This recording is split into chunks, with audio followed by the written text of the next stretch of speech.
আসসালামু আলাইকুম ওরহমতুল্লাহি ওবরাকাতু। আলহামদুলিল্লাহ ওসসালাতু ওয়াসসালামু আলা রাসূলিল্লাহ ওয়া আলা আলিহি ওয়া আসহাবিহি ওয়া মান ওয়ালাহ আম্মা বাদ। সুপ্রিয় দর্শক শ্রোতা ভাই বোন, সলাতরত অবস্থায় আমাদের চোখ খোলা রাখা উচিত নাকি চোখ বন্ধ করেও নামাজ আদায় করা যাবে? অনেকে চোখ বন্ধ করে নামাজ আদায় করলে তার মনোযোগ বেশি থাকে, এক্ষেত্রে তার করণীয় কী হবে? এ বিষয়ে প্রিয় নবী সাল্লাল্লাহু আলাইহি সাল্লামের সুন্নাহ তথা আদর্শ হলো সাধারণ অবস্থায় তিনি সালাত আদায় করার সময় চোখ খোলা রাখতেন। তিনি যখন সালাত আদায় করতেন তার দৃষ্টির সীমানা তথা সিজদার মধ্যবর্তী জায়গা তিনি দেখতে পেতেন। এ বিষয়টি বিভিন্ন হাদিস থেকে অত্যন্ত পরিষ্কারভাবে আমরা জানতে পারি। তাছাড়া একজন মুসল্লি সালাতরত অবস্থায় সিজদার জায়গার দিকে তাকাবেন, সে বিষয়ে নির্দেশনা রাসূল আকরাম সাল্লাল্লাহু আলাইহি ওয়াসাল্লামের হাদিসে রয়েছে।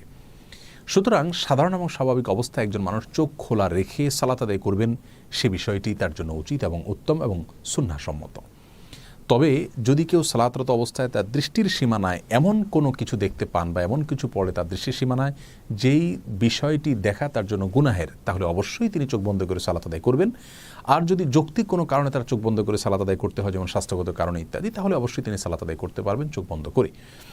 আর নিছক মনোযোগ ধরে রাখার জন্য তিনি চোখ বন্ধ করে সালাত আদায় করলে সেটি তার জন্য জায়েজ হবে কিনা, সে বিষয়ে ফোকায়ে একরাম এবং আইম্মা এজামের দুটি মত রয়েছে। অনেক ফকিহ এবং ইমামগণ চোখ বন্ধ করে সাধারণ অবস্থায় সালাত আদায় করাকে মাকরুহ বলেছেন, অনেকে অনুমতি দিয়েছেন। যারা মাকরুহ বলেছেন তাদের যুক্তি হলো, প্রথমত রাসূল করিম সাল্লাল্লাহু আলাইহি সাল্লাম চোখ খোলা রেখে সালাত আদায় করতেন এবং মুসল্লিকে সিজদার দিকে তাকিয়ে সালাত আদায় করতে বলেছেন, বিধায় চোখ বন্ধ করে সালাত আদায় করাটা এই সুন্নাহ এবং হাদিসের পরিপন্থী।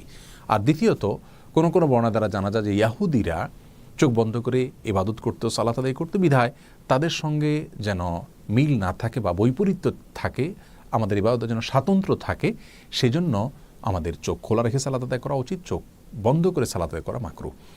আর যে সমস্ত ইমামগণ ফোকাহায়ে একরাম মনোযোগ ধরে রাখার জন্য চোখ বন্ধ করে সালাত আদায় করাকে জায়েজ বলেছেন, তাদের যুক্তি হলো যে সালাতের মধ্যে মনোযোগের বিষয়টি অনেক বেশি গুরুত্বপূর্ণ।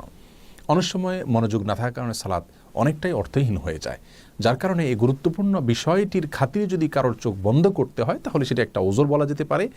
এরকম ওজরের ভিত্তিতে তিনি অবশ্যই চোখ বন্ধ করে সালাত আদায় করতে পারেন। পুরো বিষয়কে সামনে রাখলে আমাদের কাছে যে বিষয়টি পরিষ্কার হয় তা হলো, সাধারণ এবং স্বাভাবিক অবস্থায় একজন মানুষের চেষ্টা করা উচিত চোখ খোলা রেখে সালাতের মধ্যে মনোযোগ ধরে রাখার। অন্যদিকে চলে গেলেও মনোযোগকে আবার ফিরে আনার চেষ্টা করতে হবে। এই কসরত তিনি করতে থাকবেন সালাতের মধ্যে, এবং এটাই হলো সালাতের সঠিক এবং বেসিক পদ্ধতি। আর যদি তার দৃষ্টি সীমানার মধ্যে এমন কিছু পড়ে যে বিষয়টি তার মনোযোগে ব্যাঘাত সৃষ্টি করে, তাহলে অবশ্যই তিনি চোখ বন্ধ করে সালাত আদায় করতে পারবেন। আর মাঝে মধ্যে অত্যধিক মনোযোগ সৃষ্টির জন্য চোখ বন্ধ করতে পারেন, সেক্ষেত্রে কোনো সমস্যা নেই। দোয়ার সময়, দুরুদের সময়, জিকির আজকারের সময়, কোরআন তেলাওয়াতের সময় যদি সম্পূর্ণরূপে তিনি চোখ বন্ধ করে রাখেন এবং তাতে যদি তার মনোযোগ বেশি থাকে, সেটা অবশ্যই জায়েজ রয়েছে, সেক্ষেত্রে কোনো প্রকার বিধিনিষেধ কেউই আরোপ করেননি।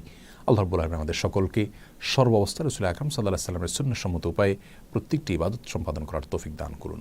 আসসালামু আলাইকুম ওয়া রাহমাতুল্লাহি ওয়া বারাকাতুহু।